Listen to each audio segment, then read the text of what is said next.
नमस्कार साथियों, आईसीसी व इंद्र कुमार चैनल में आप सभी का स्वागत है।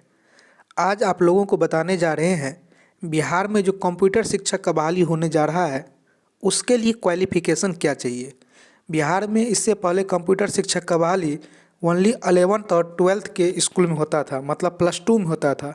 लेकिन अब सरकार का निर्णय है कि हम 1 to 5 में और 6 to 8 दोनों जगह कंप्यूटर शिक्षक का बहाली करेंगे।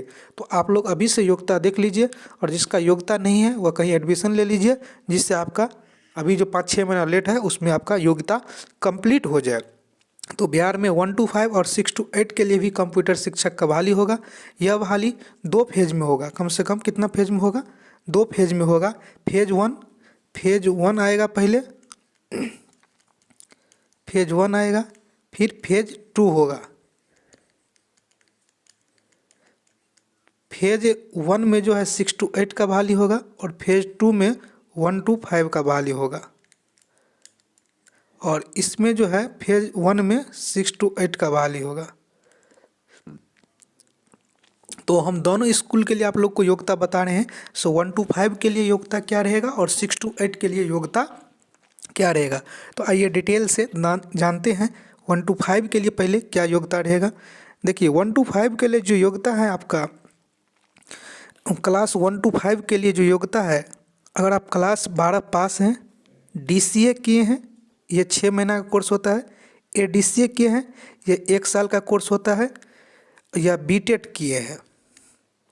BTET आयोजन होगा, BTET आपको क्वालिफाइड करना पड़ेगा, ठीक है। 1 to 5 के लिए पहला जो रूल है, अब 12th पास है, DCA या ADCA कंप्यूटर का कोर्स किए हैं। DCA होता है, ये होता है 6 माह का, और ये ADCA होता है 12 माह का, मतलब 1 साल का। दोनों में से कोई एक किए हैं। और साथ में जो बिहार में BTET का आयोजन होगा कंप्यूटर शिक्षक के लिए, पेपर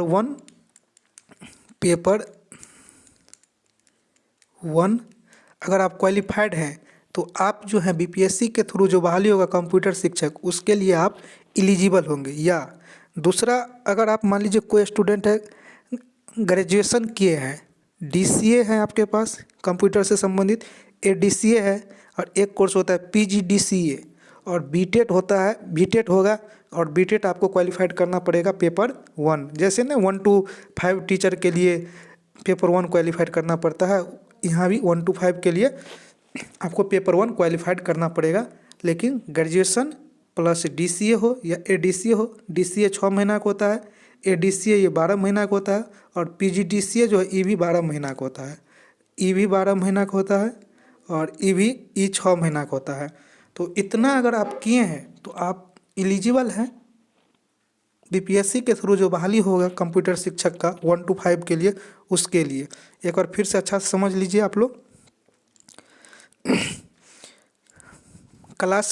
आप लोग क्लास 12 किए हैं, क्लास 12 हैं, DCA या ADCA है, प्लस BTET पास होना चाहिए। ग्रेजुएशन वाला भी भर सकता है, चाहे DCA किए हैं, ADCA किए हैं, PGDCA किए हैं, साथ में BTET होना चाहिए। अगर इतना आप किए हैं तो 100% आप 1 to 5 के लिए कंप्यूटर शिक्षक के लिए एलिजिबल हो जाएंगे फॉर्म भरने के लिए। आइए आप 6 to 8 के लिए जानते हैं। जो फेज 1 में बहाली होगा 72,000। यहाँ देखिए आप लोग,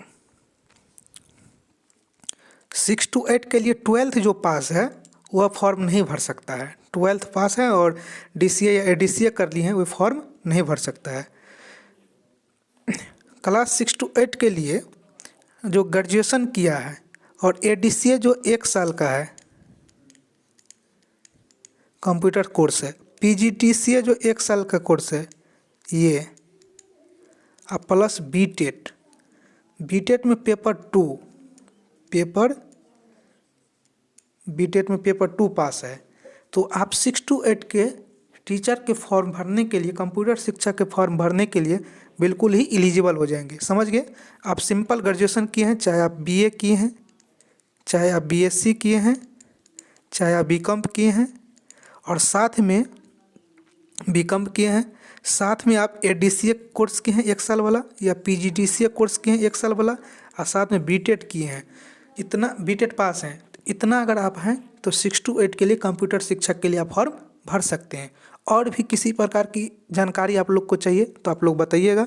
आज के लिए इतना ही। धन्यवाद।